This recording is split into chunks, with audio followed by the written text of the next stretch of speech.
Bueno, muy buenas tardes, tengan todas, todos y todes, les damos la bienvenida. Y bueno, les agradecemos que se sigan uniendo. Vamos a empezar, justo para no perder el tiempo y para respetar la puntualidad que la mayoría tiene. Pues vamos a continuar, hoy es la cuarta sesión. Recuerden que todavía nos quedaron temas pendientes de la sesión anterior. Voy a comenzar yo y la segunda etapa, bueno, la va a dar la doctora Iris Santillán. Hoy continuamos con el tema, nos quedamos con el tema de reparación integral, que bueno, ya lo había dicho de manera muy rápida, pero creo que es importante, pues, quedarnos un poquito más de tiempo para entender justo el tema de las reparaciones del daño. Sabemos que en las universidades los protocolos no solo contemplan, y ahora nuestras políticas transversales no solo contemplan el tema de la sanción, sino también como un derecho de las víctimas, pues tener acceso o garantía a la reparación.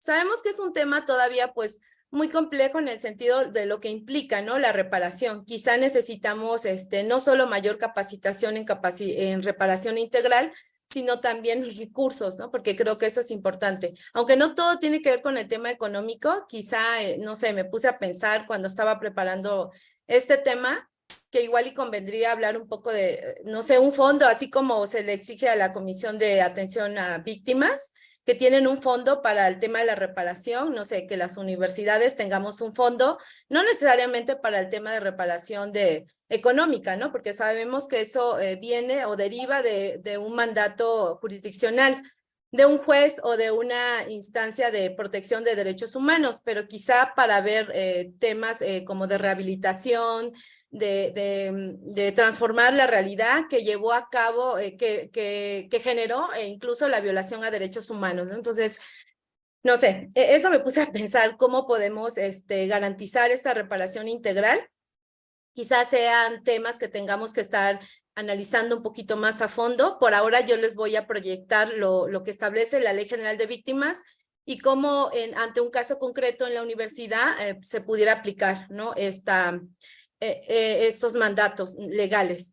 El artículo 26 establece que las víctimas tienen derecho a ser reparadas de manera oportuna, plena, diferenciada, transformadora, integral y efectiva por el daño que han sufrido como consecuencia del delito o del hecho victimizante, ¿no? Decimos que las universidades pues no atienden delitos, no se investiga delitos, tanto que no somos ni jueces ni ministerios públicos, pero sí se pondera un valor preponderante como es la dignidad en los espacios universitarios y la sana convivencia, ¿no? Ahora que también tenemos un código de ética y que justo también hoy voy a hablar del código de ética. Hay valores, principios que todas las personas que integramos la comunidad universitaria pues tenemos que respetar, ¿no? Para justo tener una sana convivencia. Y bueno, tampoco la sana convivencia llega solo por decreto, ¿no? Sino que creo que debemos de construir como comunidad esa sana convivencia, ¿no? Atendiendo a los marcos, los principios y los valores que ya tiene nuestra casa de estudios, ¿no?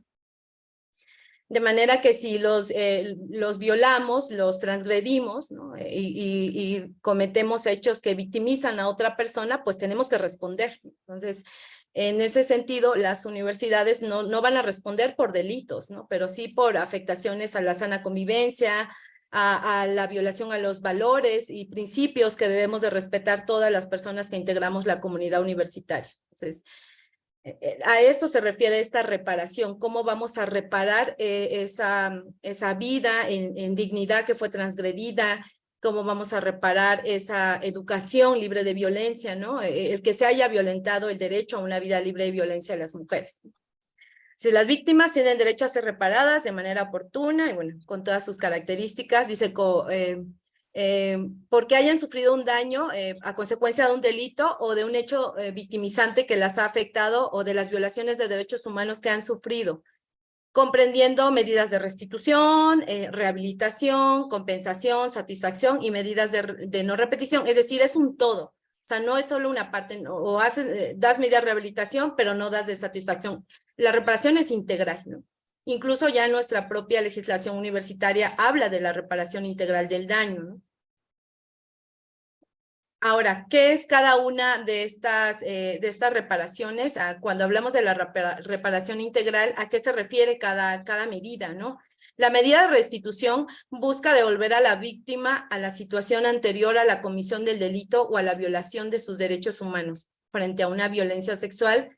¿De qué manera vamos a restituir a esa mujer que fue violentada, no? Estoy pensando en una mujer víctima de violación. O sea, cómo se le puede restituir, ¿no? En esos derechos, porque sabemos que se transgredió, dicen que cuando la violencia sexual sucede, pues va más allá los daños de su propia persona, ¿no? Transgrede no solo a la víctima como tal, sino también a toda una comunidad, ¿no? De manera que cuando se habla de delitos de conductas sexuales, pues sí, se llega a afectar a la comunidad porque pues rompes ese lazo de confianza, de seguridad que debe permear o que debe persistir en un ámbito universitario, ¿no? ¿Cómo restituimos a esa persona?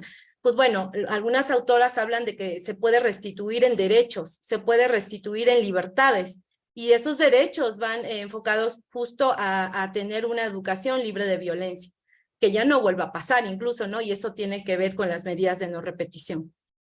La rehabilitación busca facilitar a la víctima hacer frente a los efectos sufridos por causa del hecho punible, es decir, en este tema de un delito o de las violaciones de derechos humanos, ¿no? ¿Cómo rehabilitamos? ¿Cuáles son los efectos? Ahí tendríamos que ver cuáles son los efectos que ha tenido esta persona, por ejemplo, la alumna o la trabajadora después de haber sido víctima de una conducta sexual, de violencia sexual. ¿Cuáles son las afectaciones? Y pues bueno, aquí mis compañeras y compañeros psicólogas y psicólogas pudieran derivar todos esos impactos psicológicos, pero no solo hay impactos psicológicos, ¿no?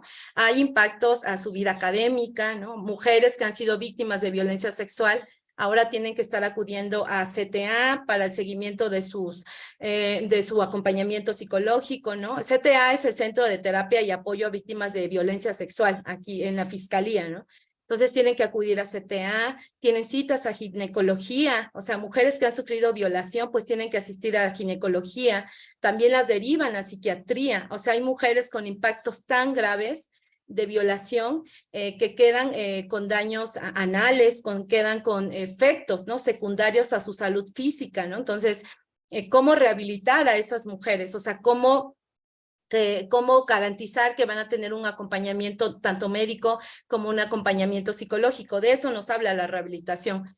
La compensación ha de otorgarse a la víctima de forma apropiada y proporcional a la gravedad del hecho. O sea, tiene que ser proporcional a la gravedad del hecho punible cometido o de la violación de derechos humanos sufrida, y teniendo en cuenta las circunstancias de cada caso. Los contextos sí importan: cómo sucedieron los hechos, quién es la víctima, qué factores propiciaron que se ejerciera violencia sobre ella, en qué contexto se llevó a cabo, ¿no? Cuando hablamos de universidades, pues resulta pues muy grave que una mujer pueda ser violentada de una magnitud tal dentro de un espacio universitario, ¿no? Esta se otorgará por todos los perjuicios, los sufrimientos y las pérdidas económicamente evaluables. Aquí podríamos decir que pues la universidad no puede, ¿no? O sea, en este sentido, ¿quién se tendría que responsabilizar? Pues cuando hablamos de delitos puede ser el Estado, ¿no? Y además no es que ya aquí está el dinero, ¿no? Sino la reparación se mandata por un órgano jurisdiccional. Y entonces ahí sí, pues podríamos decir que quizá en el tema de la indemnización, la compensación económica, pues no cabría, ¿no? Bueno, desde un punto de vista, ¿no? Salvo lo que también opine la doctora Iris Santillán, para exigirle a la universidad, ¿no? En dado caso, pues tendría que ser responsable pues la persona, el particular que cometió esa violación a derechos humanos o ese delito, ¿no?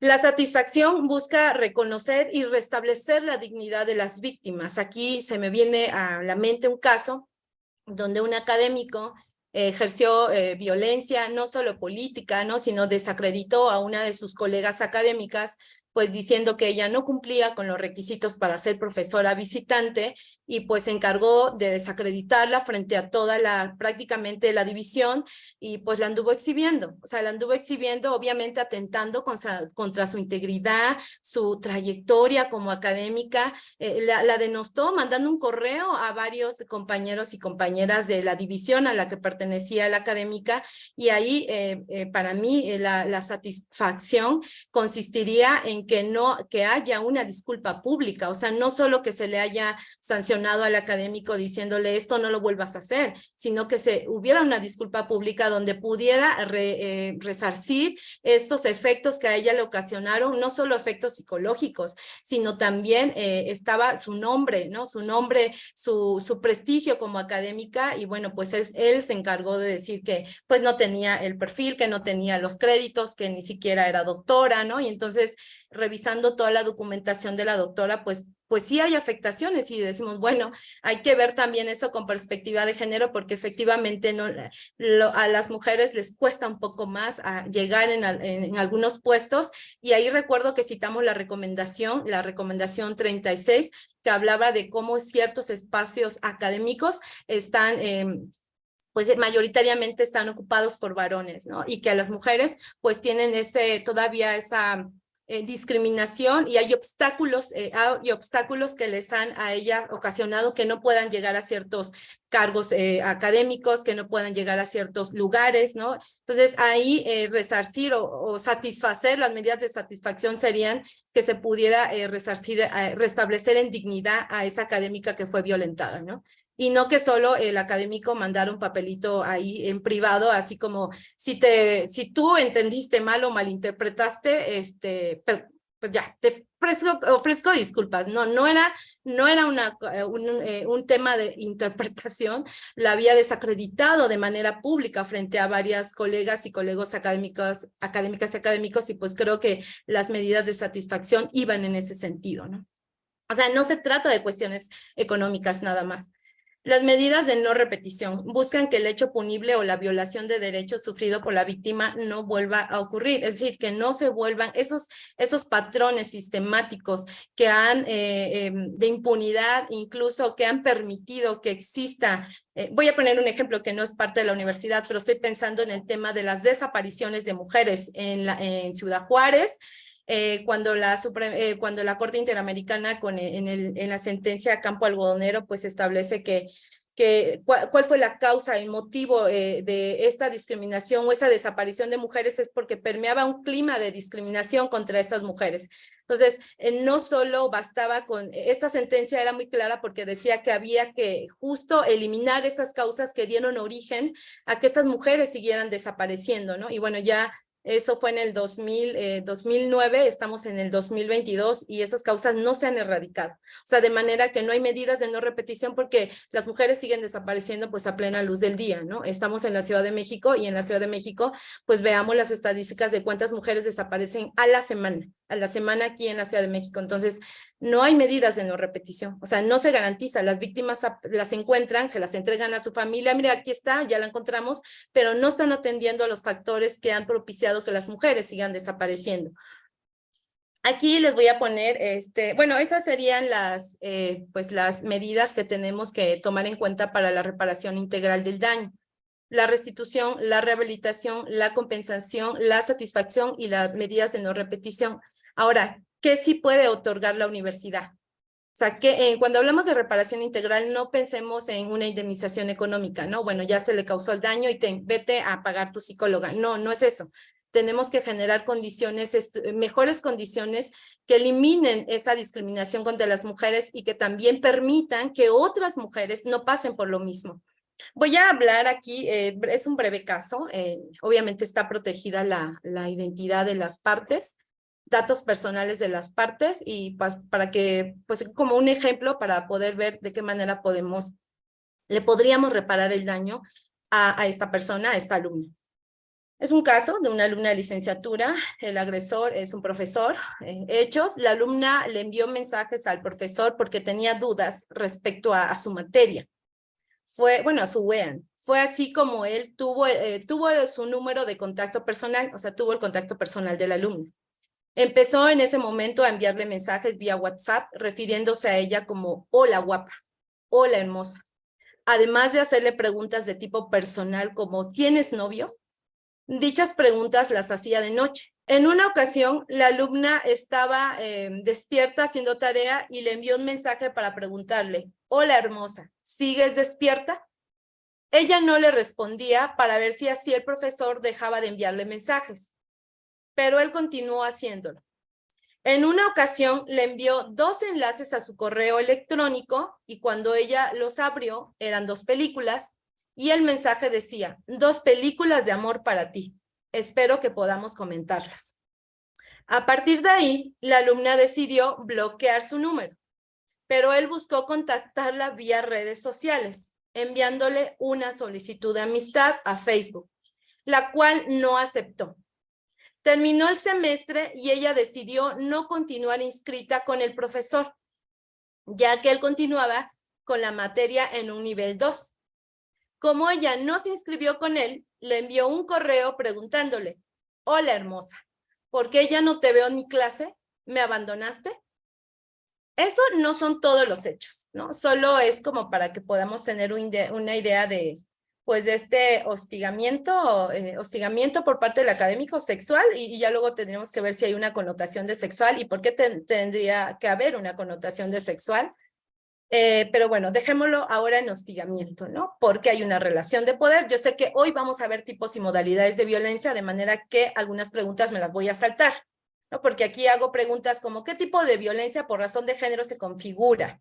¿Cuáles son los derechos que deben protegerse y garantizarse a la alumna, ¿no? Y aquí empezaríamos por el derecho a una vida libre de violencia, el derecho a poder, que hablaba la sentencia Albarracín, el derecho a una vida libre de violencia sexual, el derecho a la educación libre de violencia sexual, ¿no? Que incluso aquí la Corte Interamericana en el caso Albarracín configura ese nuevo derecho como derecho a la educación, pero libre de violencia y libre de violencia sexual, ¿no?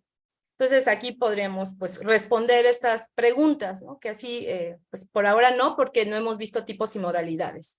¿Quién debió protegerlos y garantizarlos? ¿Qué mecanismos tiene la alumna para la atención y sanción a la violencia de género de la que es víctima?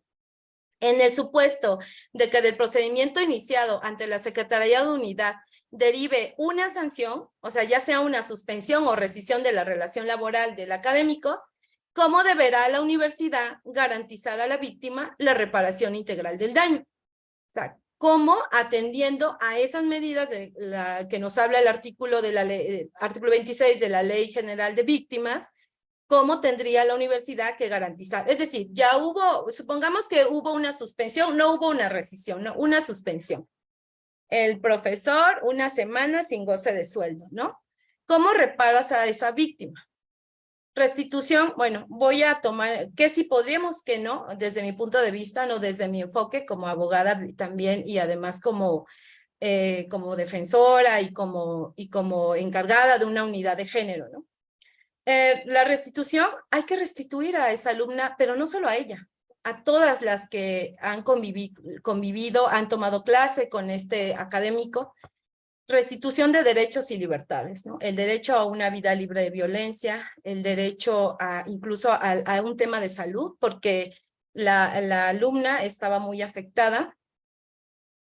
Quiero decirles que ella no inició, después no quiso, no quiso porque dijo que estaba muy afectada,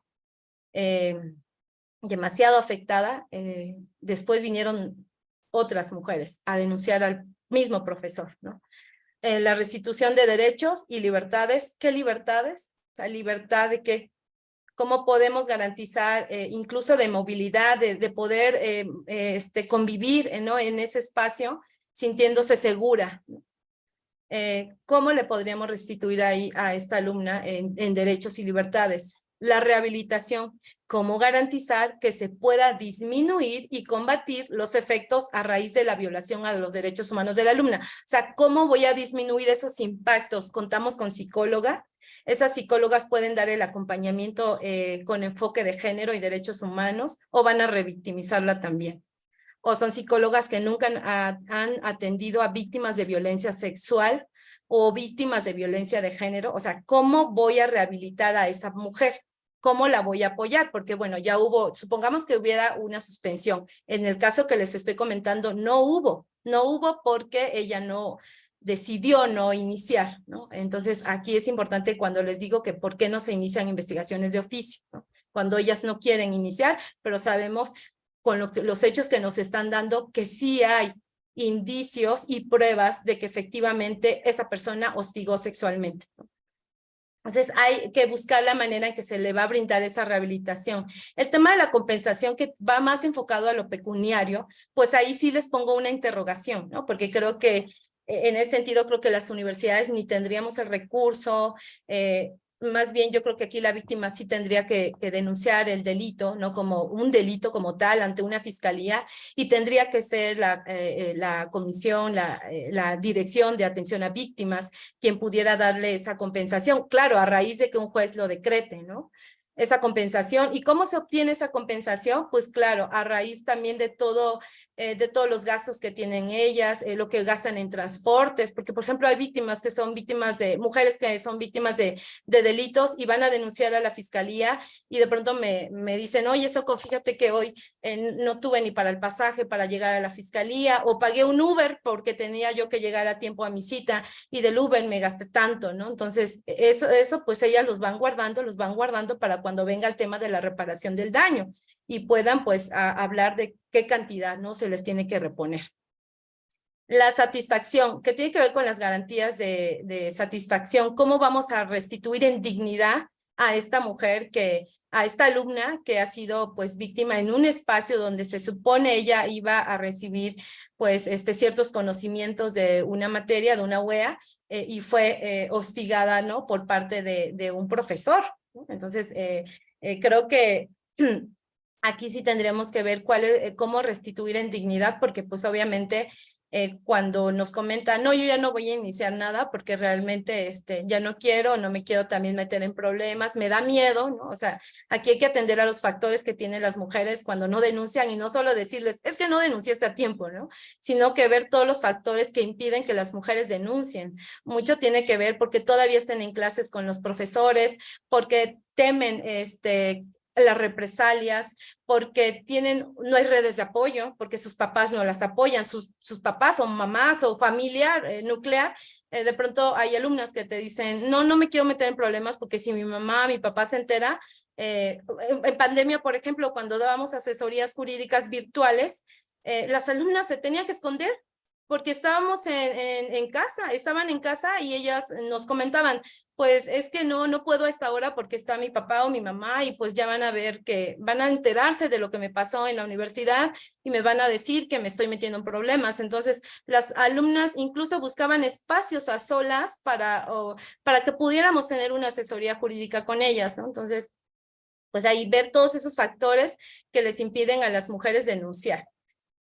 Y las medidas de no repetición buscan que el hecho punible o la violación de derechos sufrida por la víctima no vuelva a ocurrir. La universidad debe garantizar espacios libres de violencia y discriminación. Si solo suspendieron al agresor y continuar al frente del grupo, debe garantizar que no volverá a acosar o hostigar sexualmente.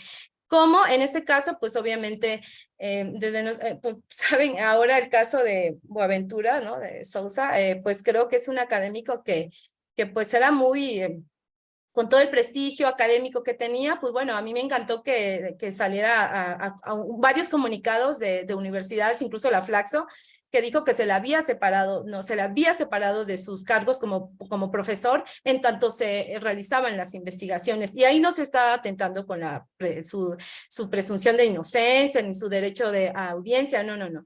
Esas medidas pues llegan a tiempo dado que pues claro, como se afecta la seguridad y la integridad de las personas que tuvieron contacto con él o alumnas que han estado en contacto con él, pues es una manera incluso de garantizar que no lo vuelva a hacer, bueno, al menos en ese tiempo, hasta que haya una resolución, ¿no? Entonces, estas medidas de no repetición es que eso que permitió que ese académico al frente de este grupo, abusando de su poder, de su autoridad como académico, ejerciera este tipo de conductas contra de una alumna y después contra otras dos, pues es que no hay no hay garantías de no repetición, ¿no? O sea, en este caso, después las otras dos pues se quedaron así como en el, una sola llegó, la otra ya no llegó, entonces creo que es importante que estemos pensando cómo las universidades podemos sí reparar el daño. Si hubo, no sé, pienso en el Politécnico, cuando en la vocacional 6 un profesor de química en los laboratorios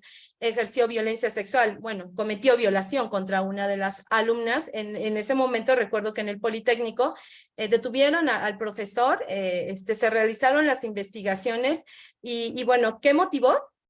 Porque, bueno, en ese momento una de mis hijas era alumna de la vocacional 6 del Politécnico, y pues bueno, obviamente ella me comentaba, oye mamá, es que fíjate que el profesor de química llegó así, pasó esto, y pues es que está todo cerrado, no se puede ver, los laboratorios pues no hay manera de ver, está todo cerrado, no hay pues ventanillas, ¿no? Con cristales donde podamos ver qué está pasando dentro, mamá.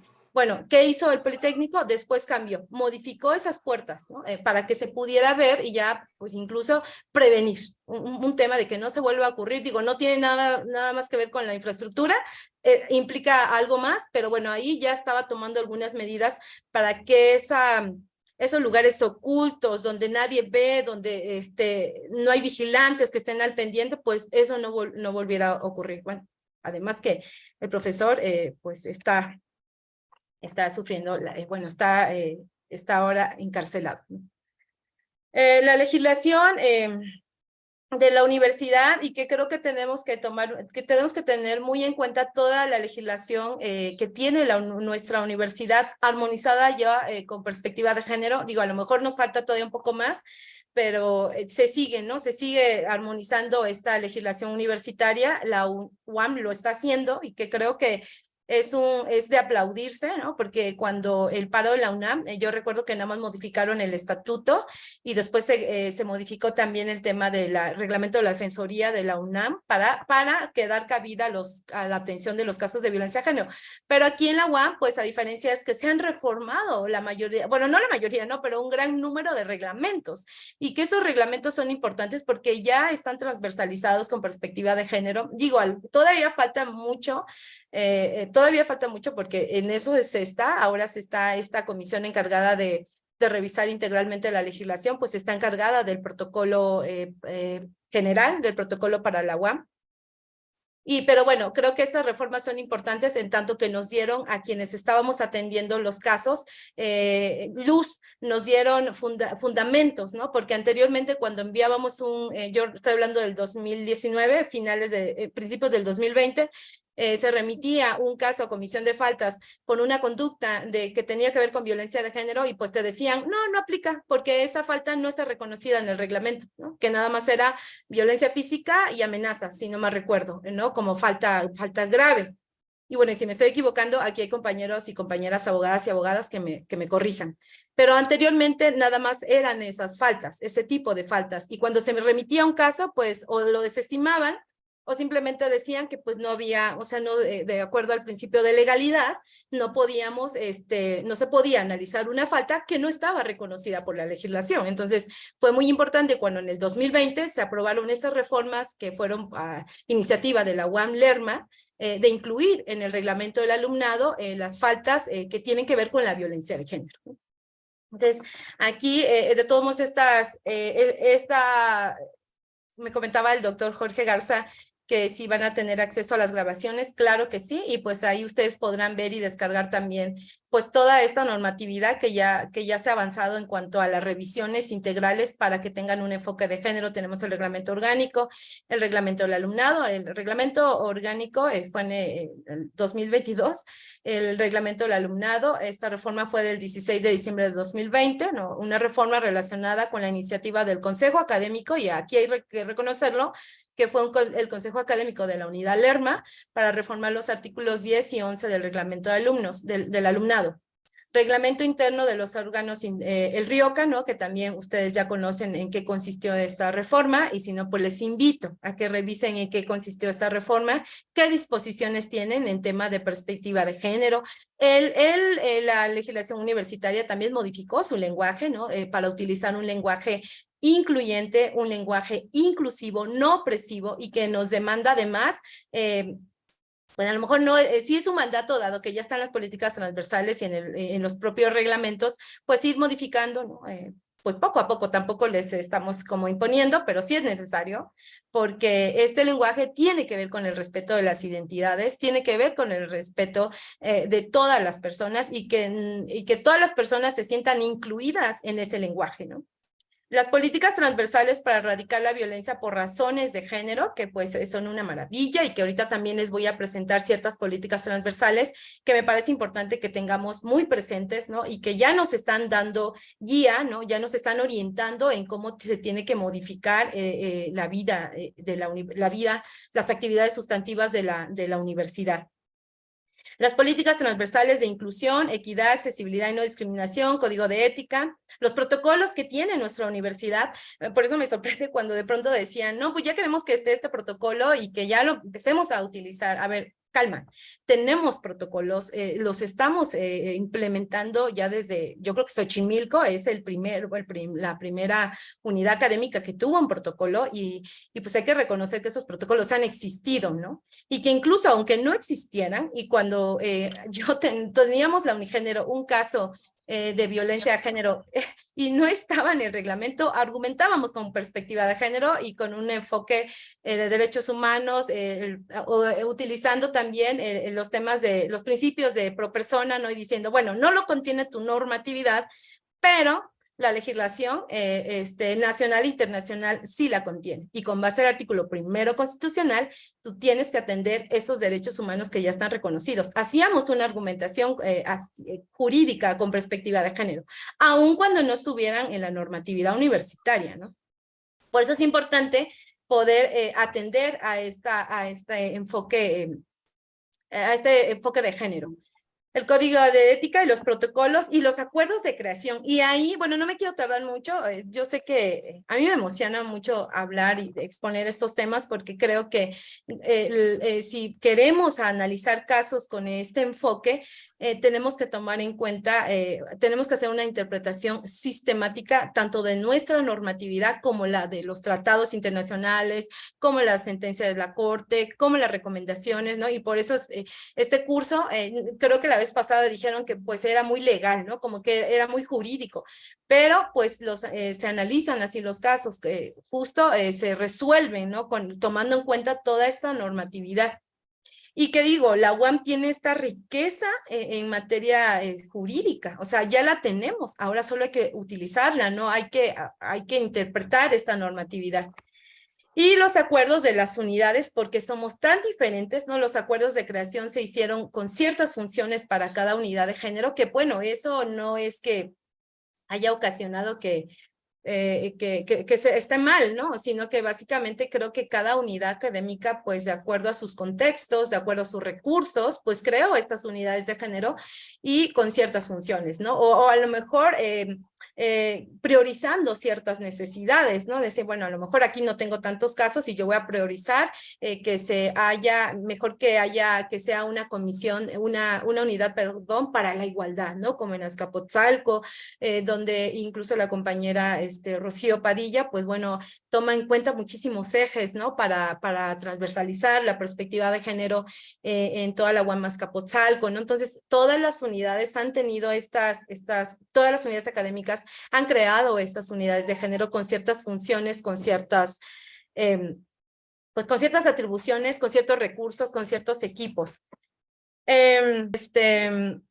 Las políticas transversales fueron aprobadas en la sesión 488 del Colegio Académico que se celebró el 16 de diciembre de 2020.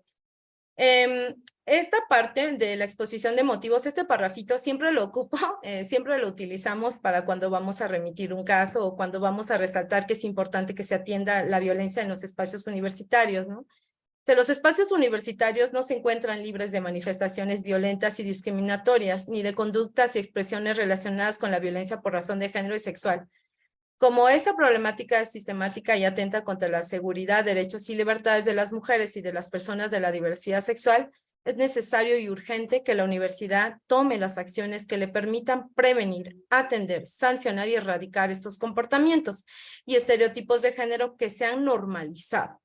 Lo anterior en congruencia con los principios y valores que cultiva, preserva y garantiza, como son la libertad, la igualdad, la integridad personal, el respeto, la tolerancia, la dignidad, la diversidad, entre otros inherentes a su objeto social. La clase pasada, la sesión pasada, no recuerdo el nombre del doctor, pero me comentaba que, o sea, cuál sería como el fundamento para que él tuviera que, cuando el alumno le pedía nombrarse de cierta manera, o el alumne le pedía nombrarse de cierta manera, pues como cuál era la fundamentación, ¿no? Y digo, bueno, pues están las políticas, está el código de ética, ¿no? Que ya nos demanda garantizar ciertos principios y valores dentro del ámbito universitario.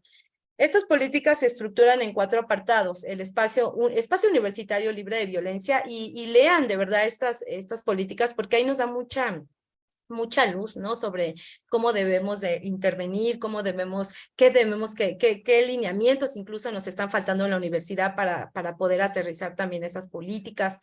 Docencia con perspectiva de género y libre de violencia, ¿no? Por ahí cuando comentaban que no, que se atenta contra la libertad de cátedra, ¿no? Y no, bueno, espérense, la docencia, de acuerdo a las políticas y de acuerdo a la Ley General de Educación Superior y de acuerdo al artículo 3º de la Constitución, habla de que la educación universitaria, del nivel superior, tiene que tener ciertos enfoques, ciertos criterios, ciertos principios. Y dentro de estos criterios y principios habla de la perspectiva de género y que se tiene que impartir una educación libre de violencia, ¿no? Investigación con ética y libre de violencia de género, la preservación y difusión de la cultura para la igualdad de género, ¿no? Y todas tienen el mismo nivel de importancia. En tema de políticas transversales, tenemos se garantizar la prevención, atención y sanción de la violencia de género, especialmente la que se ejerza contra las mujeres. Lo mismo dice la Ley General de Educación Superior, ¿no? Y la diversidad sexual. Garantizar la interpretación y aplicación y aquí es bellísima porque la 1.5, la política, dice que hay que garantizar, no dice procurar, dice garantizar la interpretación y la aplicación de la legislación universitaria y las normas laborales a partir de la perspectiva de género, ¿no? Es decir, ya tenemos esta política que obviamente nos está orientando hacia dónde tiene que llevarse a cabo esta interpretación sistemática de las que le estoy mencionando, ¿no? No solo tiene que tomar en cuenta la perspectiva de género, sino todos los derechos, y ya dijimos que a dónde se contienen esos derechos, ¿no? Pues ya sabemos, están en la Constitución y en los tratados internacionales. Incorporar el lenguaje incluyente, aquí también ya nos lo dice, incorporar el lenguaje incluyente y no sexista en los usos cotidianos. El lenguaje incluyente es aquel que nombra a todas las personas, ¿no? Cuando decimos las, los, les, ¿no? Es un lenguaje incluyente, trata de nombrar a todas las personas, y no sexista es que hace solo el desdoblamiento, ¿no? El lenguaje no sexista es cuando de pronto dicen las académicas, los académicos, solo hace un desdoblamiento del lenguaje, ¿no? Pero finalmente es binarista. O sea, finalmente solo está nombrando prácticamente al género masculino y femenino, ¿no? Ese es el lenguaje no sexista. Algunas compañeras obviamente hablan de que el lenguaje no sexista es importante porque por siglos se ha invisibilizado en el lenguaje de las mujeres, ¿no? Entonces, es importante que se utilice el lenguaje incluyente, pero también el lenguaje no sexista. Dice, en la elaboración de documentos oficiales y comunicación de la universidad, así como en su normatividad, de pronto vemos comunicados y digo, ay, no tiene lenguaje, ¿no? De pronto yo ya me volví como adicta a leer los comunicados, digo, no tiene lenguaje incluyente, ¿no? Porque solo desdobló, o dijo los, ¿no? Los alumnos, o cosas así, ¿no? Por ahí vi un comunicado que decía les alumnos, ¿no? Y era los, les estudiantes. Estudiantes con la S y era un inclusivo, alumnos no, ¿no? Alumnos es en masculino. Entonces, pues bueno, poco a poco vamos avanzando en el tema del lenguaje, ¿no? Procurar que la universidad exista personal especializado para que pueda atender la violencia por razones de género y la no discriminación. Bueno, ya lo hay, ¿no? Ya lo hay. Pero bueno, hay que reforzar los equipos. Procurar la formación y actualización permanente en perspectiva de género. Eso es justo lo que estamos haciendo, ¿no? Procurar la formación y actualización permanente en perspectiva de género y derechos humanos de las personas responsables de la atención y resolución de los procedimientos administrativos o laborales relacionados con violencia por razones de género o discriminación. O sea, desde estas políticas pues ya se había pensado que era importante que se siguieran actualizando. y procurar la asesoría especializada en los procedimientos relacionados con las faltas, ¿no? O sea, que haya personas especialistas que puedan asesorar, ¿no? Orientar en la toma de estas decisiones ante cometidas, bueno, de faltas cometidas y que se llevan a los consejos divisionales, ¿no? Que bueno, ahí también ya está avanzando muchísimo. Ahora, justo fue una de las demandas de la mayoría de los pliegos petitorios es que pues haya especialistas, ¿no? Que puedan asesorar. Garantizar en los procedimientos de atención a la violencia por razones de género y discriminación las no represalias contra las personas denunciantes, así como quienes les acompañan.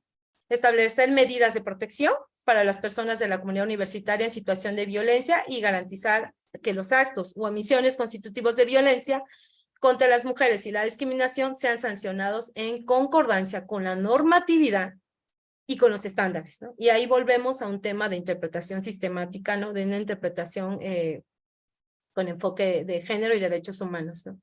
En el marco de las competencias de la universidad, obviamente. Y bueno, aquí el tema de las políticas de accesibilidad y no discriminación son criterios que atienden a los derechos humanos, la equidad, la accesibilidad, la no discriminación, impulsando la igualdad sustantiva, ¿no? La igualdad en los hechos, ¿no? No la igualdad ante la ley, ¿no? Sino la igualdad sustantiva en la práctica, ¿no? En la vida de hombres y mujeres, ¿no? La interculturalidad, el respeto a la pluralidad, y creo que no quiero como dejar de mencionar estas políticas que son muy importantes y que ya guían la vida universitaria, porque creo que no es importante una más que otra, y yo les invito a que sí puedan revisar ambas, ¿no? Tanto las de transversales para erradicar la violencia como estas. Y bueno, aquí están los apartados en que se divide estas políticas transversales. El código de ética, que bueno, es un referente deontológico para guiar la conducta de quienes integran la comunidad universitaria, no contiene sanciones.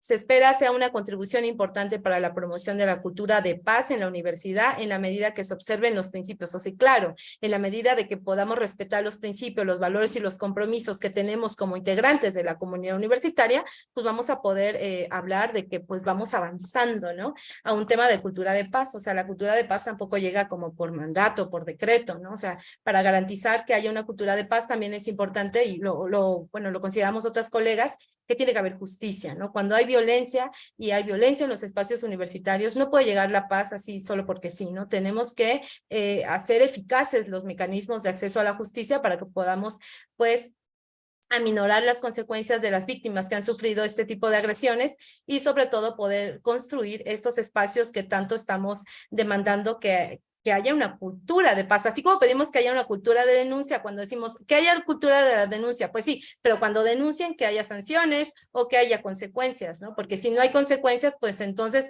de nada nos sirve nuestra cultura de denuncia si solo pues no hay acceso a la justicia, ¿no? Bueno, aquí están los valores que tenemos que preservar, y yo creo aquí en este código de ética se tiene que fundamentar incluso un correo electrónico como académicas y académicos cuando le den la bienvenida a su alumnado, enviarles un correo de bienvenida y comentarles que hay un código de ética en la universidad, que hay un protocolo para atender la violencia por razones de género y que hay valores que se tienen que preservar dentro de la comunidad, no como una amenaza, ¿no? Pero que hay valores que se tienen que preservar dentro de la universidad, y con base a eso, respeto a esos principios, valores, pues les sugieren que decirles que les comenten cómo desean ser nombrades, ¿no? Cómo desean ser nombradas, nombrados o nombrades, ¿no? Porque no esperar a que ellos se acerquen a ustedes para que les digan, ¿sabes qué? Soy una persona no binaria, o soy una persona, soy una mujer trans, un chico trans, y no quiero que me llames por mi nombre de registral. Entonces yo creo que ustedes podrían acercarse con este código de ética, ¿no? Bueno, aquí están los valores que se preservan y todo el tema del reglamento del alumnado, que prefiero no verlo ahorita porque lo vamos a analizar justo cuando veamos el tema del procedimiento ante comisiones de falta, para el momento que se fueron creando en las distintas unidades con las rutas, que también todos los protocolos establecen rutas de atención. A mí me causa mucho ruido cuando dicen, es que no sabemos qué tenemos que hacer cuando sucede un caso de violencia. Por Dios, están los protocolos desde el 2018 en Xochimilco, ¿no? De ahí fue la segunda unidad académica fue Coajimalpa, después le siguió Lerma, creo que el último fue el de Iztapalapa, ¿no? El de Iztapalapa, y en cuanto también tiene una ruta de atención. todos los protocolos tienen que tener al menos aspectos generales, tienen que tener en su estructura, todos los protocolos, ¿no? En su estructura tienen que tener al menos hechos o conductas por las que se puede activar el protocolo. Hechos, conductas. ¿Por qué acciones? ¿Por qué hechos vas a denunciar? ¿Por qué tipos de violencia de género? Instancias de atención. ¿Cuáles son las instancias de atención? Las rutas de atención. ¿Cuál es el paso A, B, C que debo de seguir para poder activarlo? La evaluación de los procedimientos de atención y pues desde luego los estándares, ¿no? O sea, básicamente así se forma un protocolo, ¿no? Ya le podemos poner pues muchísimas cosas más de acuerdo a nuestro contexto, pero básicamente eso es lo que tendría que contemplar. Las unidades de género. Está la unidad de género y diversidad sexual de la UAMASCAPO, la UGEDIS. Aquí está también mi compañera en esta clase y pues bueno, creo que también la UGEDIS ha hecho un trabajo muy importante en todo este tema de somos personas, creo que la mayoría de las colegas que estamos al frente de las unidades somos mujeres que hemos tenido ya una trayectoria en la defensa de los derechos humanos, en el reconocimiento de la violencia que se ejerce dentro de las universidades y fuera de ellas. Y pues se ha priorizado también muchísimo en la UGEDIS el tema de la transversalización de la perspectiva, ¿no? Desde hace ya mucho. Entonces, reconocer también a las compañeras que están ahí, pues es muy importante. Coajimalpa, ¿no? La compañera Kimberly, que sin duda con todo su equipo ha hecho un trabajo muy importante en un tema que ya es por mandato incluso de la CEDAW y también por una recomendación. Bueno, les hablé de la Declaración de Pachuca, ¿no? En la Declaración de Pachuca ya se enfatiza que se tiene que trabajar con los varones y se tiene que incluir el tema de las masculinidades en las universidades para prevenir esta violencia que viene mayoritariamente de varones. Y bueno, Coajimalpa ha sido referente, es referente en la atención a varones, ¿no? A estos compañeros, no solo a los compañeros que ya ejercieron la violencia, sino también todo un tema de reeducación en los círculos para varones que ha hecho Coajimalpa. La coordinación de bienestar universitario y género en UAM Lerma con la compañera Raquel, que bueno, ahorita ya no está la compañera Raquel Huereca, pero que también sin duda ha hecho un trabajo, por eso es importante que también conozcamos lo que ha hecho nuestras universidades y las unidades de género, desde que se impulsaron grandes reformas para el propio reglamento desde Lerma, ¿no? Desde Lerma, el trabajo comprometido que se hizo también por parte de la colega de nuestra compañera Raquel Huereca y que sin duda pues sigue, o sea, todavía ese trabajo, porque bueno, ella es parte incluso de estas comisiones que tenemos donde estamos como asesoras, y pues bueno, creo, ella fue la que incluso también está trabajando junto con todas nosotras, pues también la propuesta del protocolo, ¿no? En Huachochimilco pues está la compañera Jessica, ¿no? La PAVIC, ¿no? Que también pues ha tenido una importante labor en su unidad. Entonces es importante que conozcamos a nuestras unidades. En el 2020 la Unigénero de UAM Iztapalapa hizo un conversatorio con las 5 titulares. Y en ese conversatorio que fue virtual, yo recuerdo que ya estaba la pandemia, fue virtual, dimos a conocer a cada una de las titulares y hablamos de lo que hacíamos cada una, cómo atendíamos las violencias y por ahí les vamos a compartir también pues porque quedó subido a las páginas, a las redes de UAM Iztapalapa, y creo que fue muy importante porque dijimos, la UAM tiene unidades especializadas que están atendiendo el tema de la violencia de género, ¿no? Entonces nos parecía importante, y bueno, la Unigénero de UAM Iztapalapa con su servidora, y que también pues ahí estamos atendiendo desde nuestros espacios, ¿no? Para crear espacios universitarios libres de violencia y discriminación. Hasta aquí me voy a quedar, no quiero quitar más tiempo, voy a quitar mi presentación y, ay, perdón si me tardo mucho. Gracias. Adelante, doctora. Gracias. Gracias. Bueno, pues es un reto hablar de violencia, ¿no? En una hora. Voy a retomar en donde me quedé, de los sexismos. ¿Se acuerdan que veíamos las diferentes tipos de sexismos? El primero, que fue el androcentrismo, ¿no? Que es considerar al sujeto masculino como paradigma de lo humano, que ahorita que hablábamos de violencia, de lenguaje, ¿no? Y que si no había un lenguaje neutro, bueno, cuando es un lenguaje neutro en realidad es un lenguaje masculino, como lo son las leyes, ¿no? Que aparentemente son neutrales, cuando en realidad pues no, o sea, solamente tienen en la mira al sujeto masculino. Un poco nada más quiero decir que quiero retrotraerme a esto que vimos con Socorro y explicar un poco de por qué vimos la ley de Hume, ¿no? La distancia entre el deber ser y el ser. Y justamente tenemos todo ya, o casi todo. Todavía debo de decir que en las comisiones de la legislación no ha sido fácil, ¿no? Hay una enorme resistencia a armonizar completamente los reglamentos, todavía falta, aunque están aprobados, aunque están transversalizados, todavía hay algunas cuestiones que no nos aprobaron, ¿no? Las comisiones, eso también quiero decirlo, no ha sido fácil.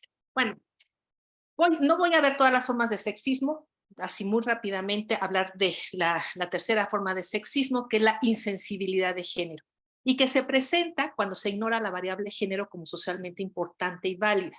Por ejemplo, cuando una estudiante que está embarazada nos pide autorización para faltar a clase porque tiene alguna cita con el ginecólogo o tiene un embarazo de alto riesgo, ¿no? Y cuando le tratamos por igual, no estamos siendo neutrales, ¿no? En realidad estamos discriminando porque no estamos mirando cuál es la condición de esta mujer. En este estudio que les había comentado, este diagnóstico a tribunales, por ejemplo, un juez decía, efectivamente todavía hay algunos puntos, principalmente en las zonas rurales, donde el que manda, el que ordena es el amo, es el señor, ¿no? Pero ya en la actualidad, de hecho, hay muy pocas mujeres que lo permitirían, ¿no? Porque ya tienen todas las puertas abiertas para poder crecer y poder ser exitosas profesionalmente siempre y cuando lo quieran. La que no la quiera no lo logra, ¿sí? ¿No? Entonces, pues es no mirar el montón de obstáculos que muchas muchas tienen enfrente de sí. Otra forma de sexismo es el doble parámetro, del cual, si se acuerdan en aquella última intervención, yo hacía referencia, ¿no? Que es similar a lo que conocemos como doble moral, y se da cuando a la misma conducta se le da diferente significado dependiendo de quién se trate, ¿no? Del sexo de que se trate. Entonces, un hombre tiene autoridad, mientras que a una mujer en la misma conducta se le califica como autoritaria. A un hombre que anda con muchas mujeres se le dice que es conquistador, pero si es ella quien anda con muchos hombres, se le dice que es puta. El hombre si es serio, la mujer es amargada. El hombre es seguro de sí misma, ella es engreída, ¿no? El hombre soltero es inatrapable, la mujer soltera es una quedada. Y les mostraba yo esta diferencia, ¿no? Del diccionario de la Real Academia Española, en donde, pues, evidentemente son definiciones totalmente sexistas, ¿no? Y les decía yo que revisaran palabras como perro, perra, zorro, zorra, incluso alegre, ¿no? Cómo utiliza la Real Academia de manera sexista las palabras. Entonces, mientras que Juan está alegre, es un hombre que es feliz, María es de la vida alegre, por lo tanto es prostituta, ¿no? Entonces, yo no me confío mucho en esta institución, ¿no? Tan conservadora.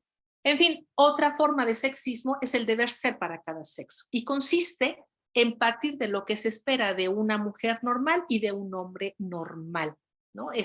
A mí me parece, en mi práctica, luego hago análisis de discurso en el ámbito jurídico, y esto es lo que más he encontrado, ¿no? Este deber ser para cada sexo, sobre todo en el ámbito jurídico, se le reprocha mucho a las mujeres ser una mala madre, ¿no?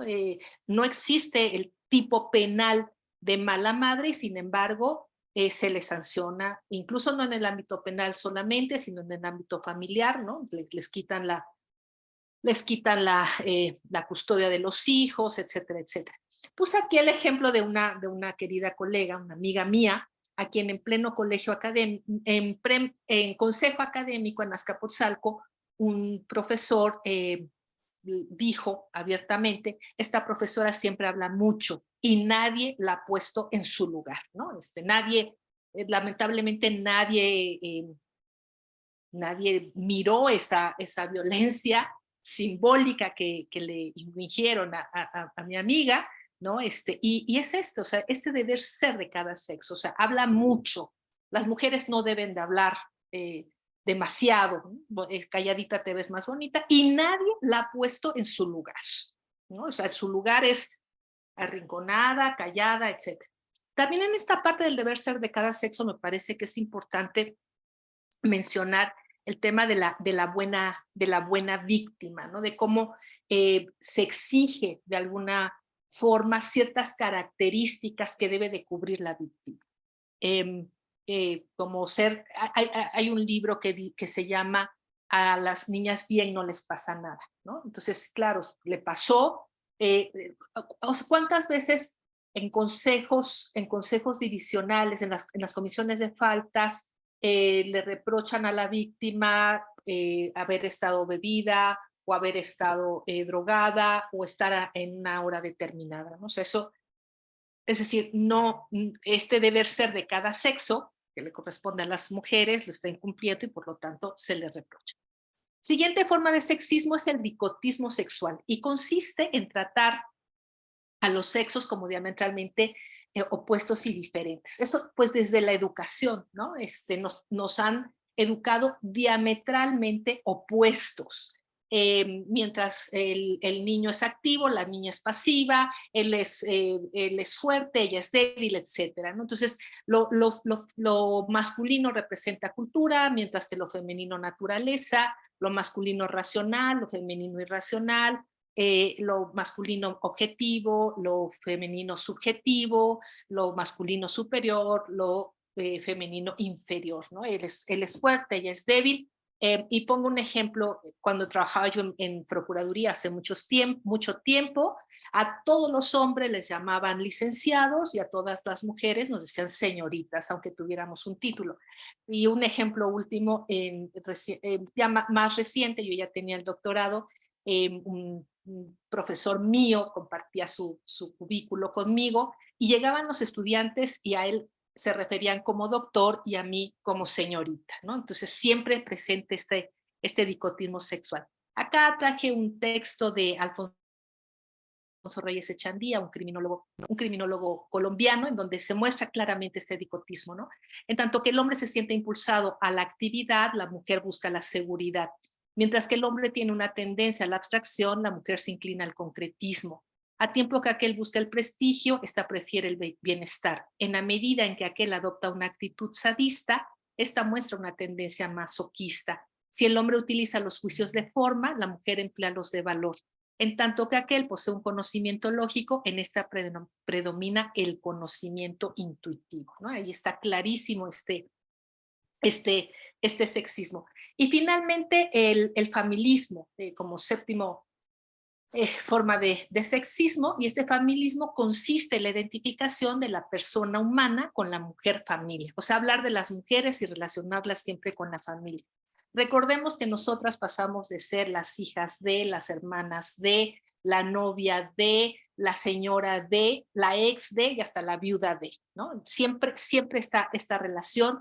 Esto que yo había confesado de preguntarle a una aspirante a la maestría, y eres madre, tienes hijos, ¿no? O sea, este afán de relacionarnos con la familia. Acá traje un testimonio del libro que ella he mencionado varias veces, de Rosalía Carrillo. Es una estudiante en Azcapotzalco de CBI, una mujer que dice, la carrera de ingeniería es bonita, es muy interesante, pero sí, nos hacen menos. Como que piensan que las mujeres somos inferiores. Había un profe que nos decía, las mujeres son para estar en la casa, cuidando a los hijos y esperándonos con la comida caliente.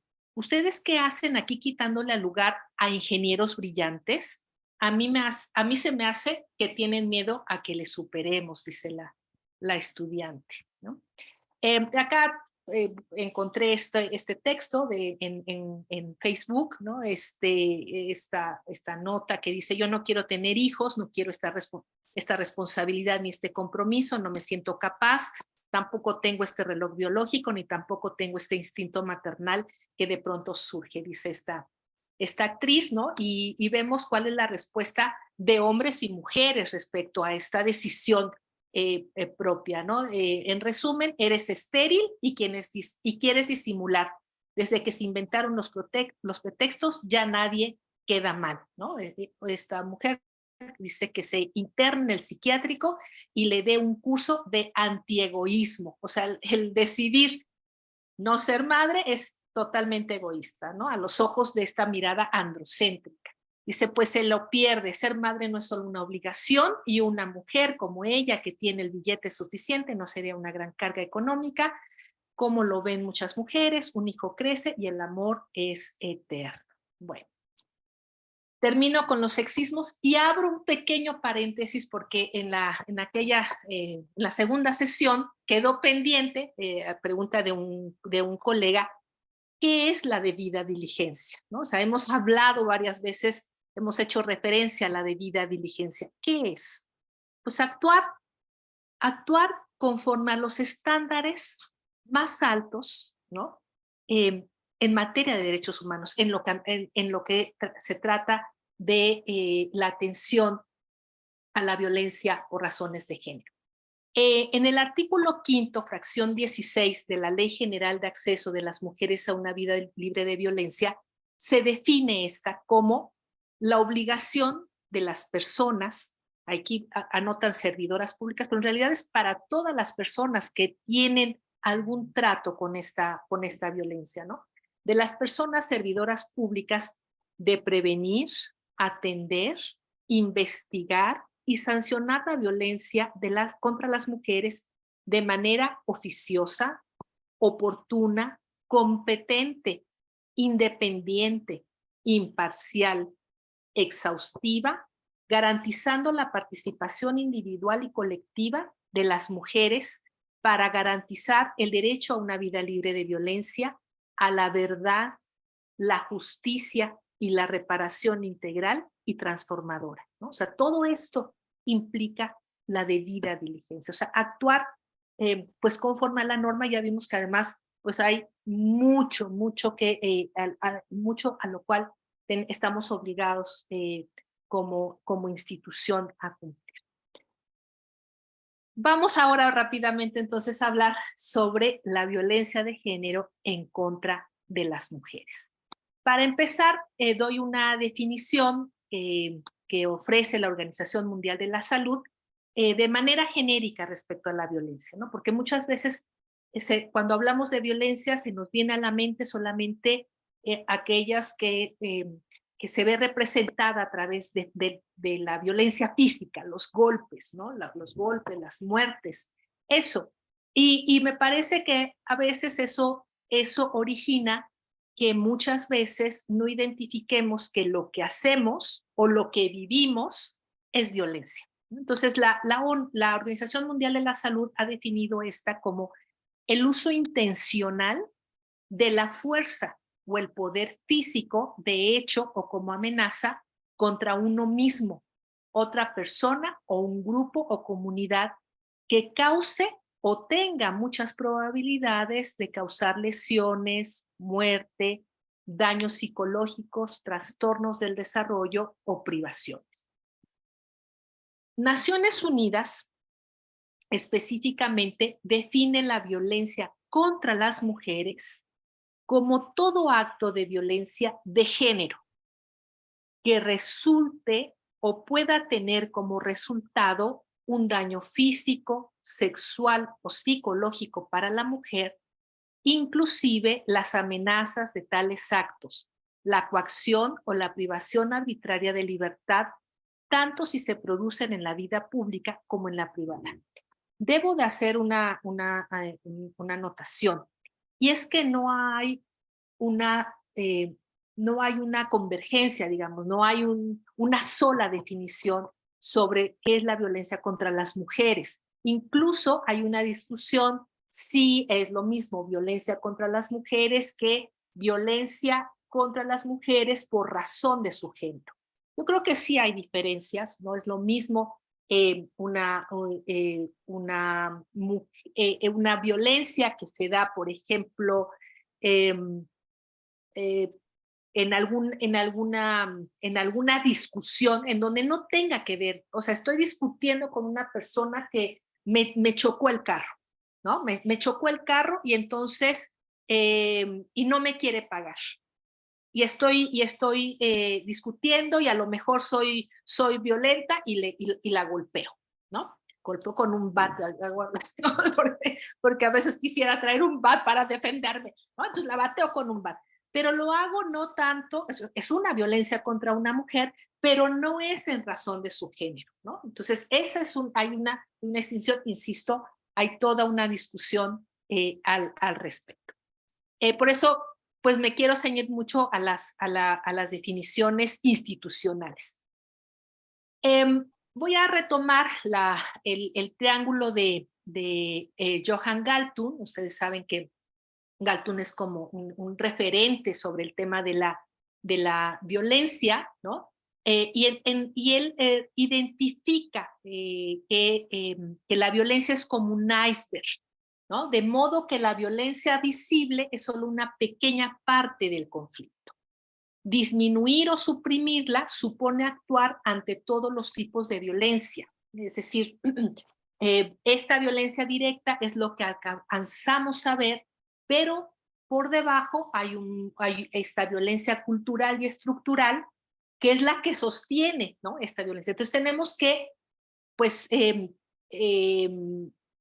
identificar y activar hacia estos cambios a niveles culturales y estructurales. Seguramente ustedes han oído que existe el feminismo radical, ¿no? Y cuando escuchamos este término pensamos, se nos viene a la mente las chicas que golpean los inmuebles, que los pintan, que rompen los cristales. En realidad, el feminismo radical lo que ve es que se requiere una transformación de raíz, porque la violencia es estructural. Dice Galtung, la violencia directa es la más visible y se concreta con comportamientos y responde a actos de violencia, ¿no? Ahí están todos estos actos de violencia. En cambio, la violencia estructural se centra en el conjunto de estructuras que no permiten la satisfacción de las necesidades y se manifiesta precisamente en la negación de las necesidades, ¿no? Entonces, lo que vemos, por ejemplo, Marcela Lagarde y Julia Monarres, que pues son teóricas que trabajan la violencia, que específicamente en el tema del feminicidio, por ejemplo, ellas abordan cómo existen condiciones estructurales como esta desigualdad y opresión que sufren las mujeres, y esto se da a través de estas instituciones como la familia, la escuela, la iglesia, ¿no? E incluso el derecho. Ahorita voy a poner algunos ejemplos. Y por el otro lado está la violencia cultural, la cual crea un marco que legitima la violencia y se concreta en actitudes. Y ahí está, de acuerdo a estas dos teóricas, pues justamente el machismo, la misoginia y la normalización de la violencia que sufrimos las mujeres. Entonces, en estos ejemplos estructurales que yo comento, voy a citar algunos para que queden claros. Miren, este artículo 275 del Código Penal de Campeche, que ya por fortuna está derogado,